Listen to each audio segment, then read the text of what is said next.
Welcome back to Backwards Compatible, the video game retrospective podcast. I'm your host, Chase. And I'm Garret. And today, dear listener, we are joined by not one, not three, but two guest stars. Please welcome to the show the Game Archivists, aka Sarah and Brian. Hello. How's it going? Welcome, welcome. And today we're going to be talking about the Super Nintendo cult classic Earthbound, aka Mother 2. And I think we should start off with our experiences on Earthbound. So, Brian, tell me, how you know Earthbound? Way back in the day, going to the rental store and seeing that big giant box just sitting on the shelf. It's got that Starman on it, Ness hanging out in the window. No, it definitely looks unique out of all the other games, and the fact that it comes in an oversized box. Like, they both knew what they were doing and didn't know what they were doing in advertising it. Yeah, the marketing for Earthbound in the West was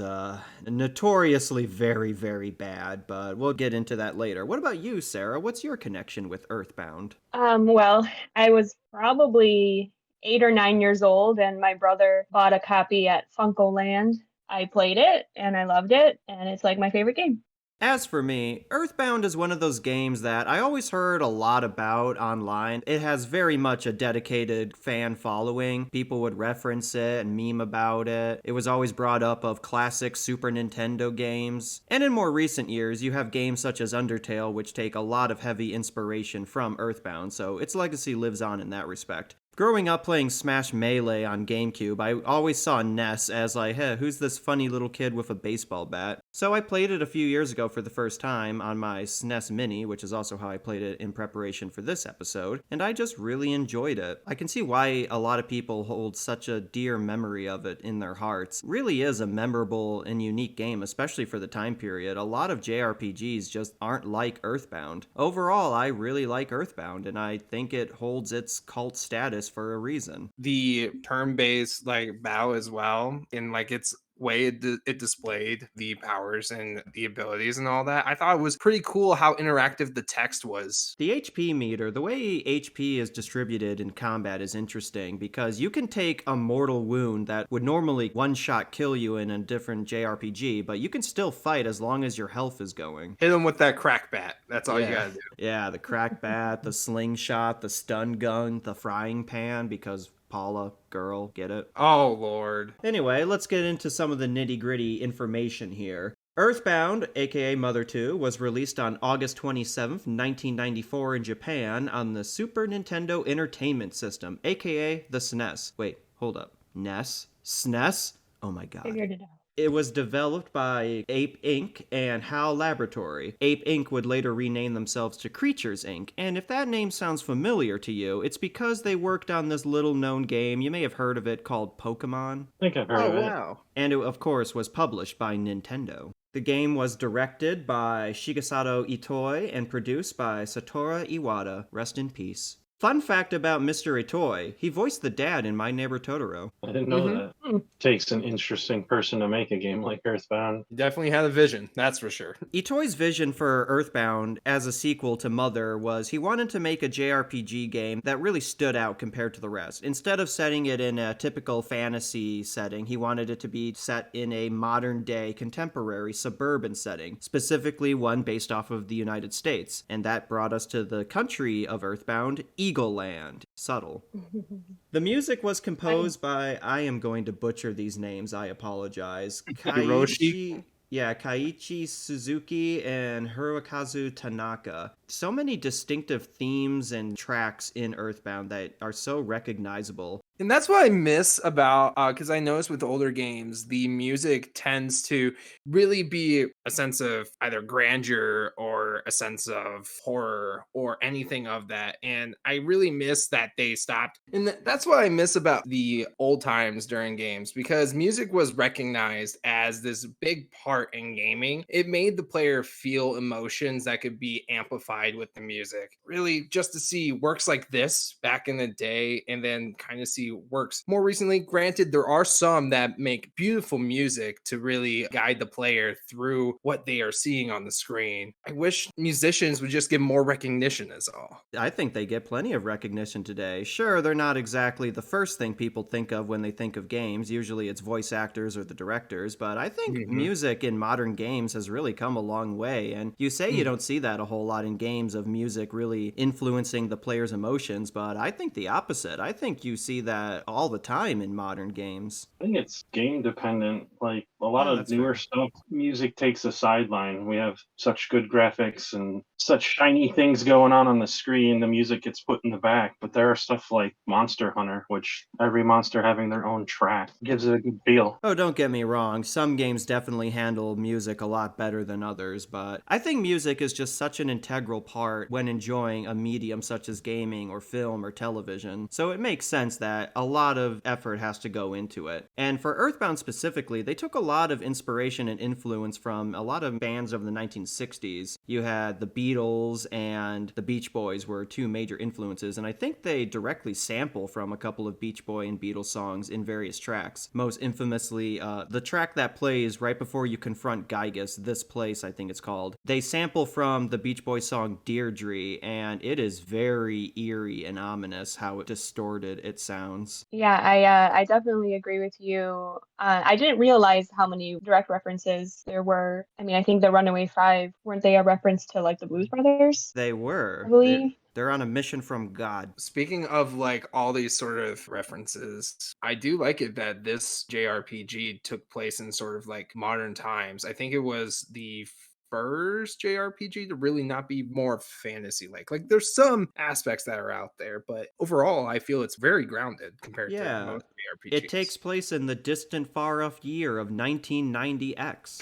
Yeah, there was Yeah, there's- really nothing like it back in the day. It is a very interesting looking game as well. While the animations themselves are a little bit on the simplistic side, even for the time, I mean, Link to the Past came out a couple years before this, and that game holds up so beautifully well. But Earthbound has such a charming art style to it. The character designs of the kids especially look like something out of a Peanuts short. I think that's how Itoy envisioned American kids, like peanut characters. Here you go, kids. You're a comic strip now. That's, I mean, that's there's what they look like. straight up Charlie Brown references in the game. It's really fascinating playing a game like Earthbound and seeing how other countries view America. I mean, they did get one thing right. You have to pay money at the hospital to resurrect your fallen teammates. That and their ATMs Oh, yeah. everywhere. Every time you call your dad, he gives you a huge amount of money. Actually, A small Itoy loan of $1 million. had his father wasn't really around much, so it was nice to see him sort of put that into the game because he did talk to his father over the phone a lot, considering he was always away for work. Another thing to tie in the game. Funny anecdote I have about Nessa's dad. So, you never meet Nessa's dad in the game. He's just a voice on the phone. When I played through this game the first time, whenever I would read the dad's text, I read it in the voice of Solid Snake. I don't know why. I just think that's a cool dad voice. And then in Smash Ultimate, when you fight Nessa's dad, Spirit Battle, it's an invisible Solid Snake. And I'm like, hey. I have to say, it is interesting that one of Itoi's goals with Earthbound and the Mother series as a whole was he wanted to make a game that appealed to a lot of non-gamer demographics, people who weren't really familiar with JRPG tropes and mechanics. And while that's a noble goal, I don't think it really came across very well in the game itself. This ties back into what I was saying earlier of how I think there are certain aspects of Earthbound that don't really hold up to modern standards. There's a lot of obtuseness in Earthbound. There's a lot of confusing, quirky stuff that's there just for the sake of being quirky and confusing, and I respect it from an artistic standpoint. It's certainly not conforming itself to be conventional or anything, but it doesn't make the player's job any easier. A lot of the puzzles in the game they follow insane moon logic where it doesn't make sense when you're first going through it, and you have to figure it out through very absurd leaps in logic. Like, there's a puzzle midway through the game. You have to stand in front of a waterfall for 3 real-time minutes before the door behind the waterfall opens. And I'm just like, how would anyone figure that out? Well, Chase, the Mr. Saturns tell you that Oh, right. in the valley. If you actually read the text. I'm sorry, I forgot about about I mean, it that. is hard to read because it is based on I think a toy's daughter's handwriting at the time. Right. Maybe it just went past you. Right. Well, it's not just that. There's a bunch of other stuff in the game that is just very obtuse. Like the inventory system is rather clunky. You have such a limited amount of inventory space, and for NES especially, you are always carrying plot important key items that you really can't take off at any given point because they're going to be useful into the game at later points. So that takes up inventory space. It gets better as you expand your party and you get more inventory space, but even then it can still be a bit clunky. The delivery system is a interesting way to go about that, where you have to call a delivery person to come pick up and deliver items from a different storage unit to you. I think it was just an idea that he wanted to put in the game and just to limit things. I appreciate it from an artistic standpoint that so much of this game is just, hey, wouldn't it be funny if this happened? And I can respect that. You want to ride on the head of the Loch Ness Monster, Tessie? Then sure, go ahead. I do say, so I played this game when I was young and before the internet was a thing. And maybe it was because I just didn't have much to entertain myself, and that's basically all I had. And it didn't matter how long it took me to figure out things, but it didn't bother me. And I was curious, do you have an example of a Super Nintendo game, like a game around that era that had better inventory management? Off the top of my head, I guess Zelda, A Link to the Past. I think the inventory system in that was pretty efficient. With Link to the Past, you just had your weapons or your items, right? There was no There were various items. Garret, do you remember in Link to the Past, you had stuff like the bottles, the magic wands, and various other equipment items? Yeah, the boomerang. Yeah. There was an they weren't inventory single system. use. No, they weren't Boomerang single wasn't use. single use, but I know the bombs and the arrows would eventually run out. You couldn't just... Right. There was an inventory system in Link to the Past, but I get what you're saying, though, Sarah. You are right. The only thing I And think like I said- people would compare it to is like Final Fantasy VI. You could carry straight up 99 of everything in that game. Oh, that's true. It's not so much the inventory space amount of items is the issue, because like I said, as your party expands, you do get more. It's more so the layout of the menu and the UI and all that. It's just a bit weird to use. You have to go through multiple different menus to get to what you want, and I feel like other games such as Link to the Past or Final Fantasy VI were a bit more efficient with that, but it was the Super Nintendo days. It was just a product of the time in that regard.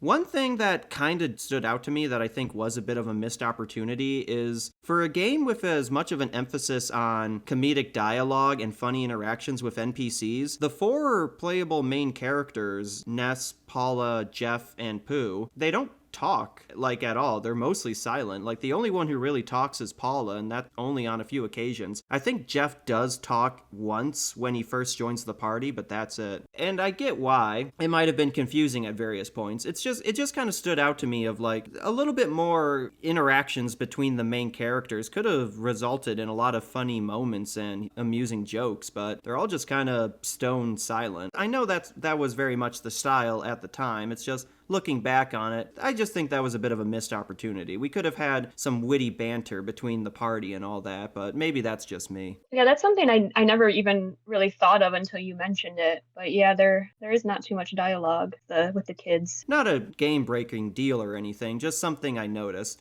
Mr. Saturns, let's talk about them. They're super cute.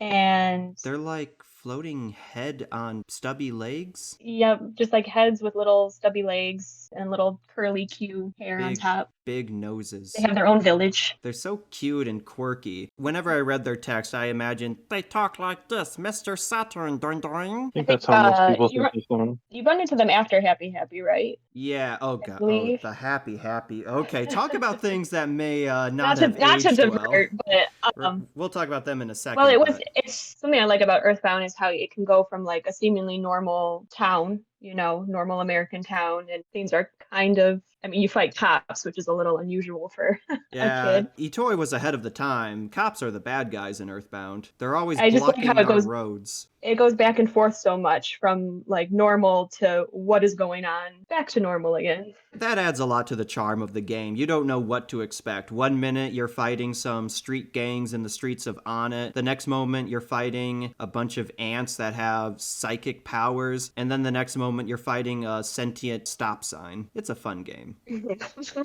But yeah, the Mr. Saturns are so funny and cute, and they're just so adorable. The doctor in the Mr. Saturn town lives in a trash can. And he's like, well, heal you. Do you need healing? Okay, you feel better now. And he doesn't charge you. It's free. The Mr. Saturns obviously represent a free public healthcare system in contrast to the rest of Eagleland. The fact that they are forced to live in their own secluded community is obviously a commentary on the American political healthcare system. They're living in a utopia. One detail I forgot about this game is the crazy scientist guy who really helps you out a lot in the back half of this game, Dr. Andonuts. That's Jeff's dad. I completely forgot he's Jeff's dad. I always forget that. I always thought he was in like an orphanage, but no, he's in a boarding school. And then he goes and finds his dad. When Jeff first meets Dr. Andonuts, Dr. Andonuts is like, Jeff, I haven't seen you in 10 years. And I'm like, well, they're like 13, so that means Jeff doesn't even know this guy. Jeff would have been like a toddler when his dad walked out on him for milk and cigarettes. I was going to say it goes more into how Itoi and his issues with absent fathers. And then the first thing Dr. Andonuts does with his son is he puts him in a dangerous flying saucer that crashes into Threed later on. So basically, he just put his son in a car and didn't teach him how to drive. So great father material right there. Jeff can handle it. Oh, yeah. You can't swim if you ain't drowning. We teach you the Spartan way. That explains kind of like a lot, because isn't Jeff like some sort of prodigy or something like that? Yeah, he's a big nerd. You can tell because one of his starting inventory items are a ruler and a protractor. Look at the dork. He wears glasses. Tells y'all. I like how he doesn't sleep. Whenever the party rests for the night, it just mentions Jeff is busy repairing broken items, which is very useful, but I'm like, geez, man, calm down. You have a problem. Here, take some melatonin. He's the only one that can use bottle rockets. Doesn't he use like gun type weapons or something like that? Yeah, but they're like, fun kid guns. They're like pop guns, like stun freeze guns. ray. You buy from the very shady Yeah. salesman. That's the one thing they didn't get right about America in this. The kids aren't fully loaded and carrying. Well, you can buy guns anywhere, too. Speaking of things that paint America in an unsettling light, you mentioned them earlier, Sarah, but the Happy Cultist. The first time I encountered them, I'm like, okay, was not expecting that character design. They do have a little bell at the end of their hoods. And so and not their quite. hoods, and their hoods are blue, so it's not They're not blue. 1-to-1. But do the Happy Cultists remind you guys of anything? A little bit. Correctly, they're based on a cult that was in Japan. Yeah, they were. I heard that too. There was an infamous cult in Japan that the Happy Cultists were primarily based off of, but given that Earthbound takes place in an American-esque setting, they had to make them look like an American cult, and well, the one they chose was the KKK. Do you think they could be combining maybe the two, just like they just wanted to give the overall feeling of a cult? I think that's what it was. It was the appearance of the clan, but the way they carry about stuff. Like, they're not racist, at least as far as we can tell. They are based more off of that Japanese cult in that they want to turn the world blue. And then, I mean, the thing that was convincing them, wasn't it the Manny statue? It Or that was making them Yeah, the evil? Manny statue was influencing them. How convenient. I bet, certain other groups were said, it wasn't me, it was the Manny statue. I'm going to use that from now on. It was a little puzzle you had to get to fight the leader of the Happy cultists. You're in this huge meeting room full of the cultists that most of them don't directly fight you. You instead have to convince them to move out of your way and clear a path through this maze of cultists. I thought that was like a fun little puzzle, Yeah. And there's some that don't even fight you. Some will just say silly things like, I think one said like green instead of blue. In the modern day, we all know that the Happy cultists would have voted for President Pokey. I mean, aren't we all? Yeah, probably. Pokey. Let's talk about a few more of the characters here. Let's talk about the main character himself, good old Ness, the good old all-Eaglelandian baseball-loving boy. The protagonist, the silent protagonist. Say goodbye to kneecaps, chocolate nuts. Yeah, there's not really too much to say about Ness. It's the typical silent, blank slate RPG character that you're supposed to put yourself in. And the game does encourage this because when you first start the game, you get to name all the characters. I just went with their default canon names, Ness, Paula, Jeff, and all that. You can also say, what's your favorite food? What's your favorite thing? And I think what you put down as your favorite thing, that's the name of your first offensive psychic power. It's like psychic slime if you like slime, or psychic pizza if you like pizza, or something like that. Its default is rockin'. We haven't even talked about the story of Earthbound. You want to talk about how this game begins, Garrett? Oh, yeah, sure thing. I really like the opening title card, the war against Giygas, that opens the game up. It gives off this classic 1950s, like, B sci-fi alien invasion type of movie poster. Kind of terrifying the first time you hear it, because it's the sound of all these UFOs attacking a town with stuff blowing up, people screaming. It kind of sets a darker tone for the game than most of the game is, until you get to Giygas, of course. But anyway, continue, Garrett. All right, so the story begins with Ness being awakened by this meteor that happened to crash land by his house. And so he goes to investigate. Oh shit, how about you go? All right. Alongside his neighbors Pokey and their pet dog King, he travels up the mountain to rescue Pokey's younger brother Picky. Upon finding Picky, a strange little insect-like alien emerges from the meteor. Buzz Buzz. Everyone loves Buzz Buzz. Buzz Buzz tells Ness of a prophecy that Giygas is going to destroy the Earth, and Ness and his friends are the only ones that have the power to stop him.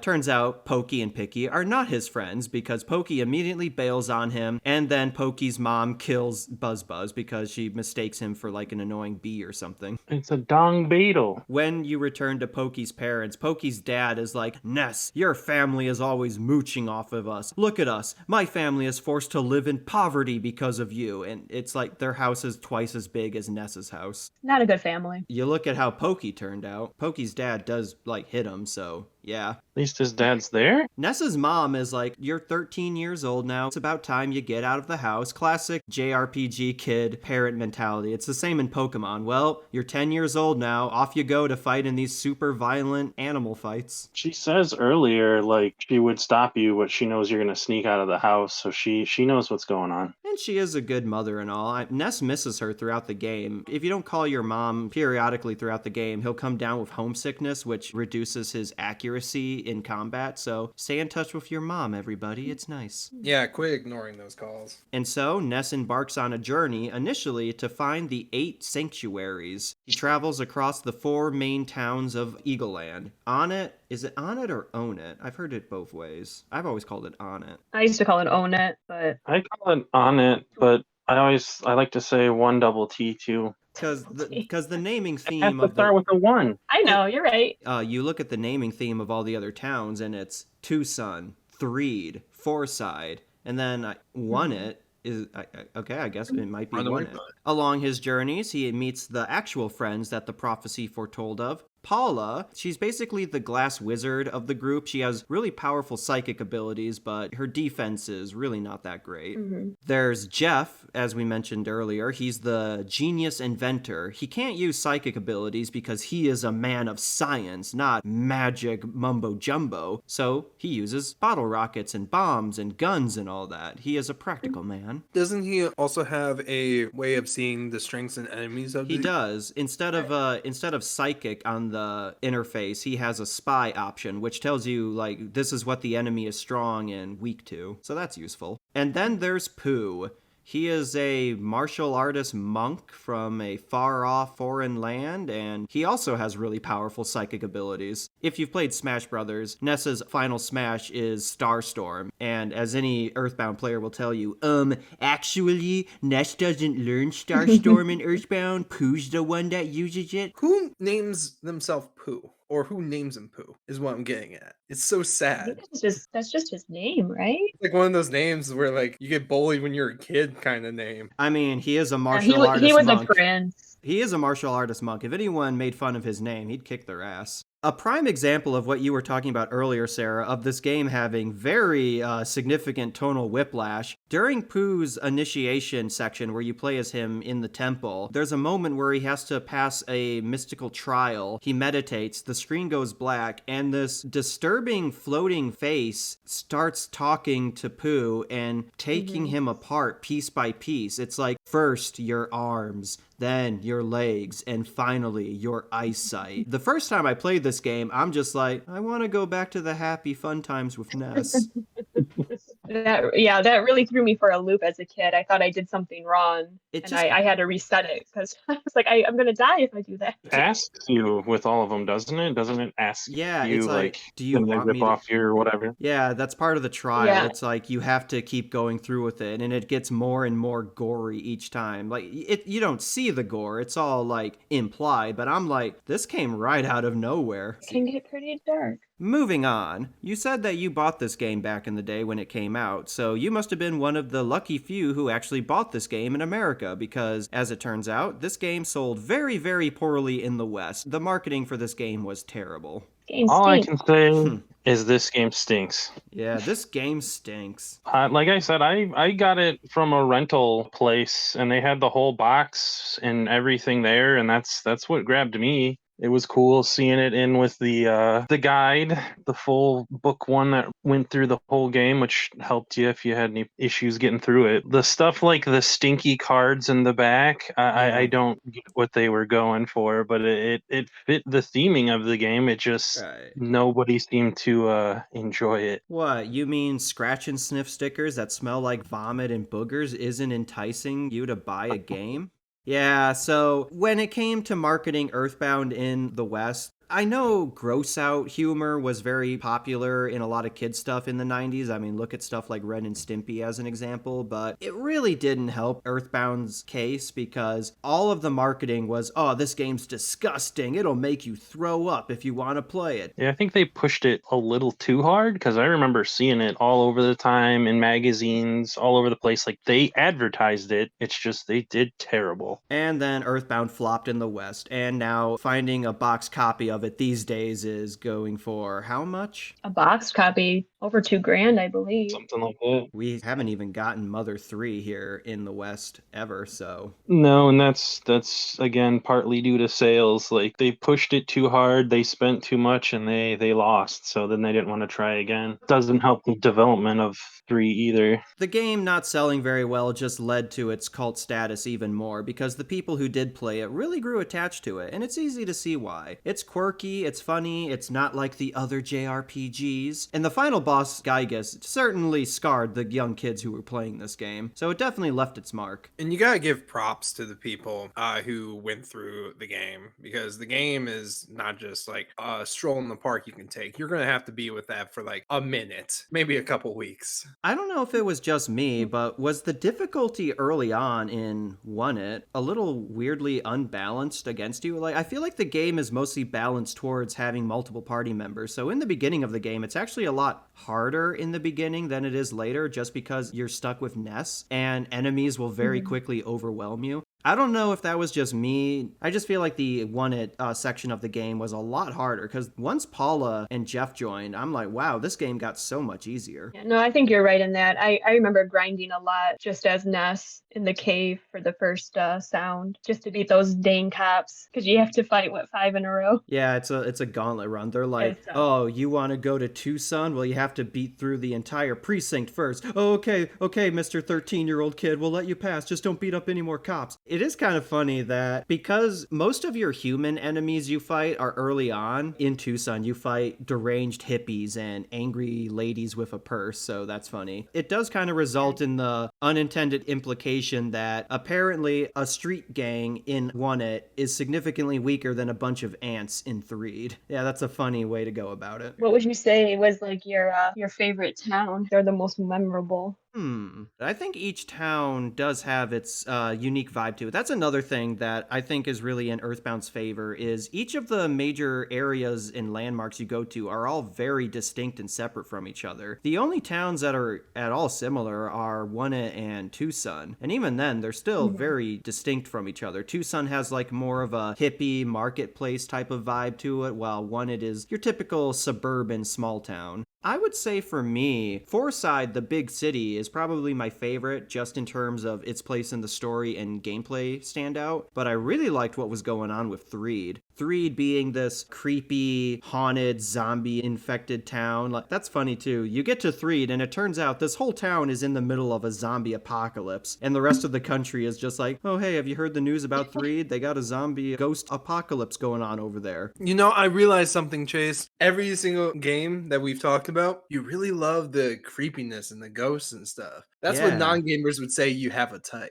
I'm just a sucker, especially for 90s games. The way a lot of games during this time handled like the haunted house trope aesthetic is just, it's fun, it's silly, it just really fits. And Threed, I think, captures that pretty well. It's like something out of a Goosebumps book or something. It's kids fighting undead, but not like a super dark or graphic kind of way. Like, they're funny zombies. You defeat the zombies by gluing them to the floor of a circus tent. And then you fight the circus tent, and that's after getting picked up by a prostitute? Yeah, I forgot about that sequence. This woman in a very titillating outfit lures Ness and Paula into a hotel, and I'm like, they're kids, lady, leave them alone. And then they get ambushed by zombies. That's how Jeff enters the scene. He has to come in and rescue them. And then you have to fight a sentient circus tent with a jack-o'-lantern face. Going back to the music, do you remember the music was playing when you went into the hotel and it was all funky and creepy? A lot of jazz. That made my It was the normal music and it got all hair distorted, right? Yeah, it was so creepy. You're like, oh, something's wrong, and then all the zombies come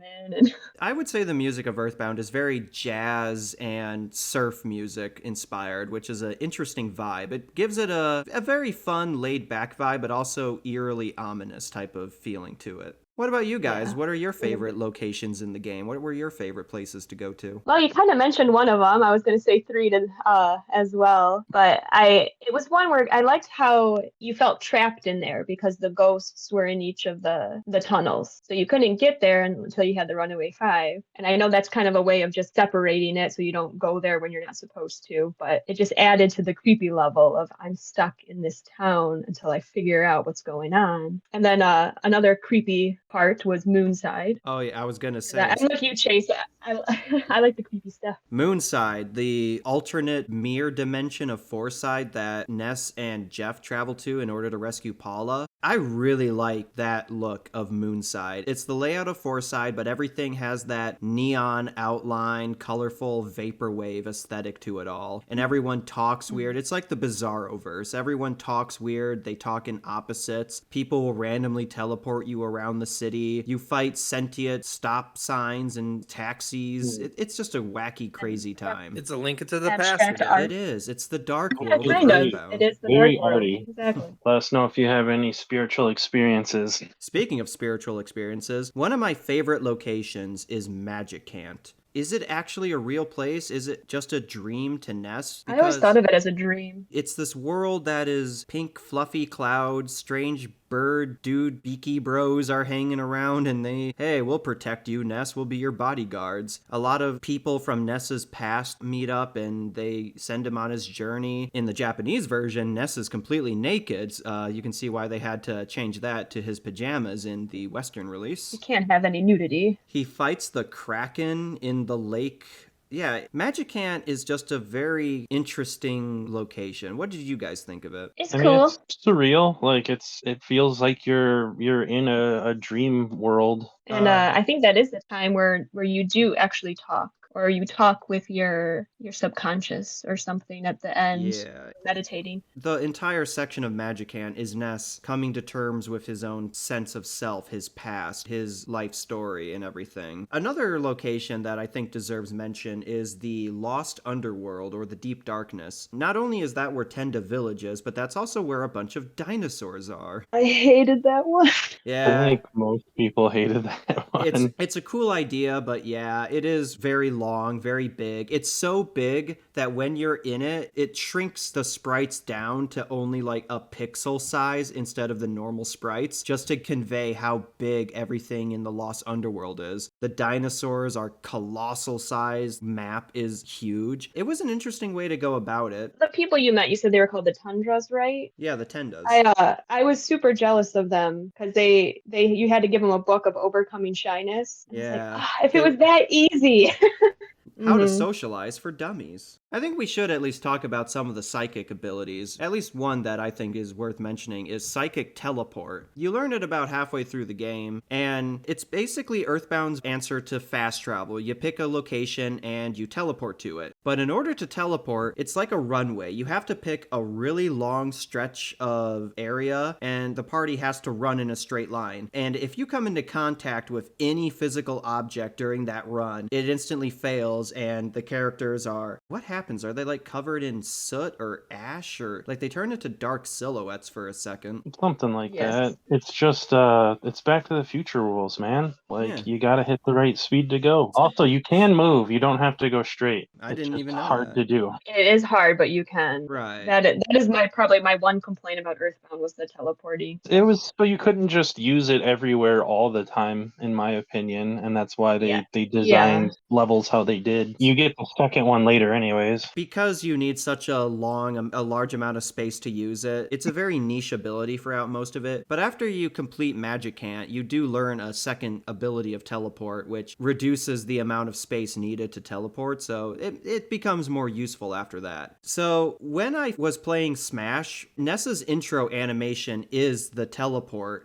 the failed teleport thing. He's like dark and ash and everything. So me playing References. Smash, not understanding Earthbound, I mistook that for what it was. I thought that was like, oh, so in Earthbound is Ness this evil demon child who's actually the villain? Like, I completely headcanoned what that was to me, because I'm like, why is this kid this spooky, dark, ghost-looking thing? So I just thought in Earthbound it meant Ness is this ancient demon hiding in a kid form or something like that. And then I played it and I'm like, oh no, that just means you suck at teleporting. Yeah, with Smash Brothers, Although I when just you fight assume everything has some kind of meaning to it at this point. Giygas at the end, don't you see a little Ness head? Oh, okay. In Let's get one of in. his- Let's get into this. Maybe All he right. is evil. The final boss, the main villain of Earthbound and Earthbound Beginnings, Giygas. Where to begin with Giygas, this ancient cosmic alien Lovecraftian evil force? Giygas is, of course, mentioned throughout the game, the main villain. He's the leader of these alien creatures that are invading Earth. And I really like how it goes about it. It's this like kind of subtle Cold War of psychic abilities throughout the game. Giygas and his forces aren't really directly threatening Earth. It's more of, we are twisting reality. We are compromising the laws of physics around you. That's why all these animals are so aggressive, why humans are becoming mind controlled, why inorganic stuff like taxis are becoming sentient. That's kind of the explanation for it. It's Giygas messing with Earth reality. And then you get to the end. You have to confront Giygas, but he's way too powerful in the present. So Dr. Andonuts arrives and he's like, I've got it. Time travel. Time travel back in time and kill Giygas when he's just a newborn baby. There's nothing symbolic about that. But you also can't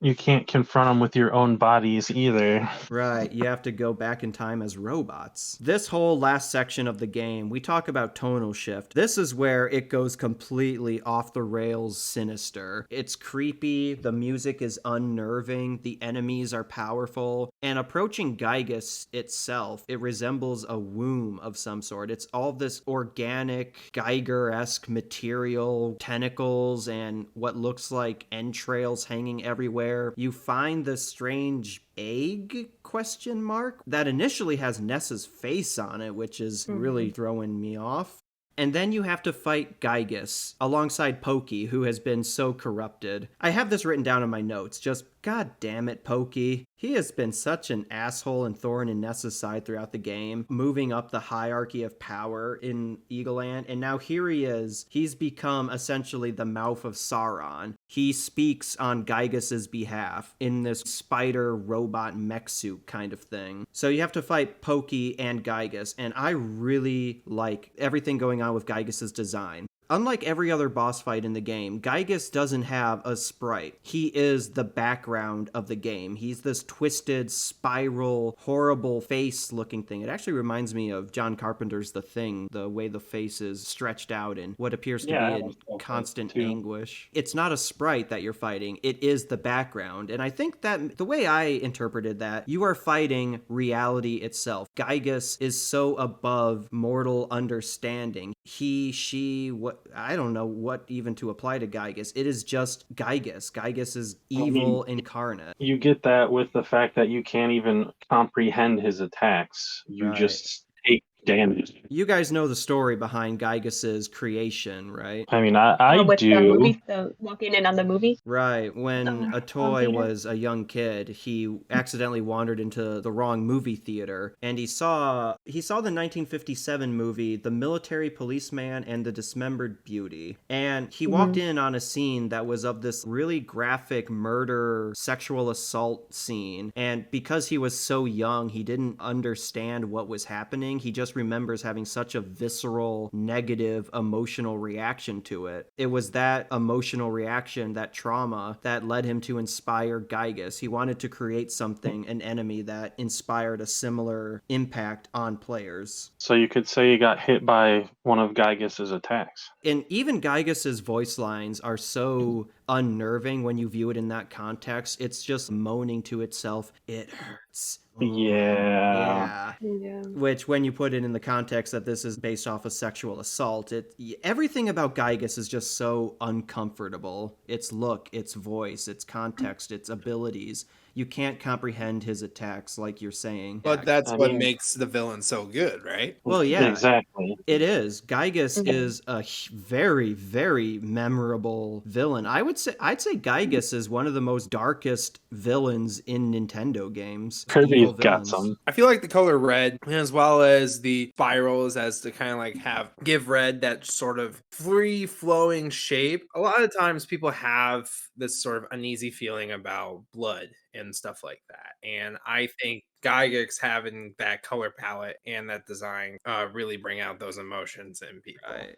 Everything about Giygas, I feel, is intentionally designed to make you unsettled and unnerved. It's very effective, it's very unique and memorable, and yeah, I would put Giygas down in like some of the best video game villains, at least from a concept standpoint. Whoa. You ain't saying he's better than Psycho Mantis, right? No, Psycho Mantis is still cool and all. I just think Giygas is just so unnerving and unsettling, and the way you defeat Giygas especially is also really unique, because you can't actually defeat Giygas through conventional combat. You have to use Paula's prayer ability, because that's all you have left. That's all the heroes have. They can't use any weapon to defeat Giygas. It's just far too beyond their comprehension. They have to turn to something of not necessarily a higher power per se, but they have to turn to something unconventional. They have to pray for all their friends and allies they've made to come together. It's the typical charging the spirit bomb type of mechanic that I think a lot of JRPGs have utilized since then. I mean, stop me if you've heard this of a JRPG before. A bunch of people use the power of friendship to kill God. I think you can apply that to a lot of RPG games. It's the trope now. Well, I don't think Earthbound was really the first to do that. I think it really did utilize it in an interesting way by defeating Giygas through prayer. It does add to that emotional hopelessness of the battle, that's all you have left is prayer and hoping that all your friends and allies across the world unite together to defeat Giygas. I think it's kind of important when you build up an enemy to this point, how are you going to execute it to make it believable and to match what the buildup was? And I think they did it perfectly, having it just be the background and all the different phases. And then even then, it's how do you defeat it? You just have to pray. Even the player has to pray. Yeah, the game addresses you, the player. So it was done very well. Another quick note about the Giygas boss fight that I think often gets overlooked, going back in with music, is the song itself is rather subversive. It starts off as a traditional 8-bit sounding tune, and then a few seconds in, it switches into a full-on, more MIDI orchestra kind of sounding thing. And I noted that at the time. I was like, oh, even the music is subverting my expectations. It's a good track. I recommend it.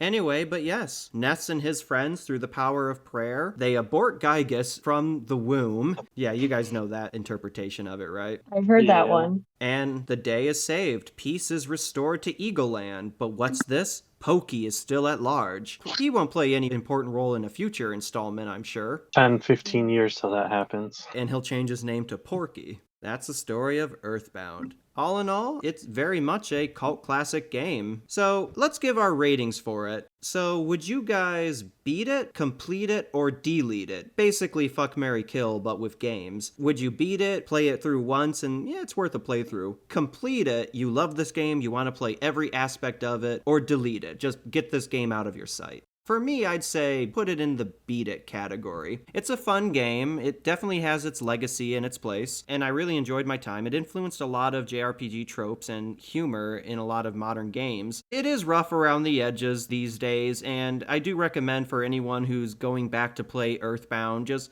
go into it with that frame of mind that this game was made in 1994, so just approach it from that angle. Yeah, it's a really solid game, and I'm glad to have played it. It's earned its place in gaming history. I would personally say beat it, just because a lot of the time JRPGs, I feel, me personally, I would go through and I have discovered everything that I need to discover on my one adventure in that game. So that's why I say beat it. It's kind of a hard game to say complete it because there's not too much side questing involved. It's a little straightforward. I think like one of the best weapons in the game is a sword of keys, and it's kind of difficult to obtain that. So I don't really want to go that route. But in between completed and beat it. Hey, that's what I got on it too, and for the same exact reason. There's tons of little goofy things that you won't see in a normal play, and references here and there, talking to random NPCs in their houses to see funny things. And I don't think you'll get that out of a normal play. But I will definitely cheat the system and say complete it with an asterisk, because screw those random drop points. You play Earthbound for its ideas and its humor, I would say. Its gameplay is good, don't get me wrong, but I appreciate it more for what it introduces and the spin it takes on the genre. It's quirky, it's random, it's doing its own thing, it's beating to the march of its own drum, and I really respect the developers for what they were able to do with Earthbound. It's unapologetically what it is, and I really respect it from a creation standpoint. I got a question for you guys. Would you say it's evolved past cult classic, and can it just be a normal classic now? Because it is way Yeah. popular nowadays than it used to be. Yeah. I do want to say the popularity has definitely skyrocketed, and I feel that I think there might be some sort of remake of Earthbound if the demand is there, of course. But I will say this is one of those games that, yes, I think will become a classic instead of just a old-timey thing. I would say, yeah, I think we could consider it just a classic and not a cult classic, because cult classic to me implies that it's a niche but very dedicated community. It's the type of game that people would say, oh, have you heard of this game? It's a really lesser known kind of thing. And for a while that was very much the case. Like I said, I first learned about Earthbound outside of Smash via just browsing old gaming archives, and people would say, oh, have you ever heard of Earthbound? It's this interesting game from the Super Nintendo days. But I think nowadays, with the popularity of Ness and Lucas in Smash, the popularity of games like Undertale that are directly inspired by Earthbound, yeah, I think we can put this in the classic category. It's not really... How do we define what is obscure and what is more widely known? I definitely think Earthbound is not really a hidden gem anymore. Everyone knows about Earthbound these days, but how many people are actually willing to go back and play it, I wonder? I knew tons of people who were excited when it was on the classic, and then when it went on the Switch Online. I mean, Yeah, that's fair. I think that just goes to show that it is a classic now, and it shouldn't be referred to as a cult classic, at least in my opinion. Well, doesn't a cult classic have something to do with the sales when it was first released? Yeah. I mean, you can't really ever change that. Yeah, that is part of it. It's something that wasn't really all that successful in its day. It's only over time has it risen in popularity. But yeah, I do agree with you, Brian. I think we can safely slide Earthbound into the classic category. I think enough people these days are aware of it and have interest in it. It's on everybody's best-selling console right now. Like, everybody's got it. Come on. But you know what's not on the Switch? Mother 3. Yeah, That'll be deeper talks about Nintendo another day. One of these days, we're going to have to talk about Mother 3 because that is a really interesting game as well, and there's a lot to say about it too. But man, it's just going to leave me feeling disappointed that there's no way to play it outside of Japan, not counting like fan translations and whatnot. Yeah, the fan translations aren't too bad. I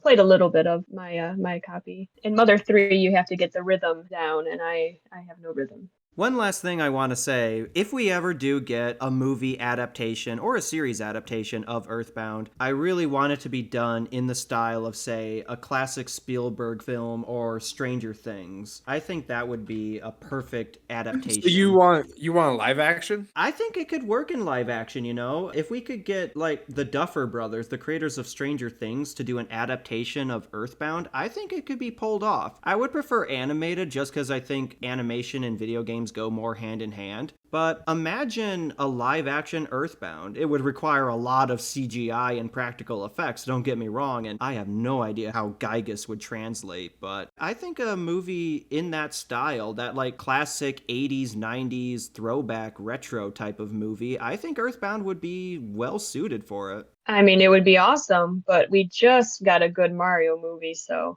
don't push. I know. I think Earthbound in Nintendo's eyes is just still too niche to justify I'm not expecting it. It's just, I can dream, It'd be Sarah. awesome. I can dream. I dream right along with you.